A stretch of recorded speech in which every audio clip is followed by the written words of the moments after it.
বাংলাদেশি পণ্যের উপর যুক্তরাষ্ট্রের নতুন করে ৩৭% শুল্ক আরোপের বিষয়ে পর্যালোচনা করতে রোববার বিকেলে অর্থ উপদেষ্টার সভাপতিত্বে মন্ত্রণালয়ের সভাকক্ষে সরকারের উচ্চ পর্যায়ের বৈঠক হয়।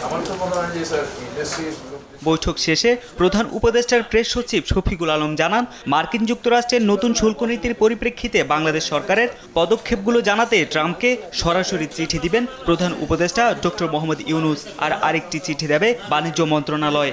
আগামী ৪৮ ঘন্টার মধ্যে চিঠি পাঠানোর কথা জানান প্রধান উপদেষ্টার প্রেস সচিব শফিকুল আলম। আগামী ৪৮ ঘন্টার মধ্যে যাবে, একটা চিঠি যাবে আমাদের চিফ অ্যাডভাইজারের তরফ থেকে আমেরিকার প্রেসিডেন্ট ডোনাল্ড ট্রাম্পের কাছে, আর আরেকটা চিঠি যাবে আমাদের কমার্স অ্যাডভাইজারের তরফ থেকে ইউএসটিআর এর কাছে।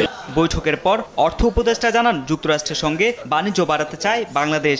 প্রথমত আমরা উইল রিচ আউট যে আমাদের ইউএসের সাথে এবং বাংলাদেশের সাথে ব্যবসা বাণিজ্য আমরা প্রসার ঘটাবো, এবং এই জন্য যদি আমাদের আমেরিকা থেকে আমাদের দরকারি কোনো কিছু ইম্পোর্ট করতে হয়, অনেক কিছু এলএনজি এবং জিনিস আমরা ইম্পোর্ট করব।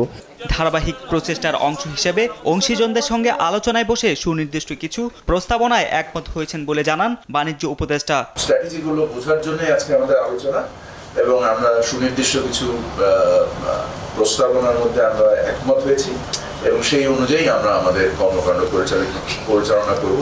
বাংলাদেশের স্বার্থ বজায় রেখে যুক্তরাষ্ট্র থেকে আমদানি বাড়িয়ে বাণিজ্য ঘাটতি কমানো সম্ভব বলে জানান প্রধান উপদেষ্টার high representative doctor Khalilur Rahman. আমাদের স্বার্থ বজায় রেখে যুক্তরাষ্ট্র থেকে আমাদের আমদানি বেশ বাড়ানো সম্ভব। আমরা তার উপায়গুলো খুঁজছি, আমরা সর্বাত্মক চেষ্টা করব, সর্বোচ্চ। এদিকে বৈঠকের পর সরকারের সুনির্দিষ্ট পরিকল্পনায় স্বস্তি এসেছে বলে জানান ব্যবসায়ী নেতারা।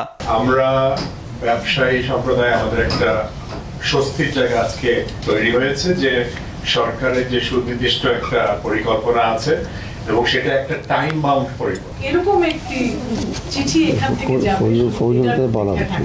বাংলাদেশের স্বার্থকে মাথায় রেখে উদ্ভূত পরিস্থিতিতেও সুযোগ বের করার তাগিদ দেন ব্যবসায়ী নেতারা। তারেক মাহমুদ সুজন, দেশ টিভি, ঢাকা।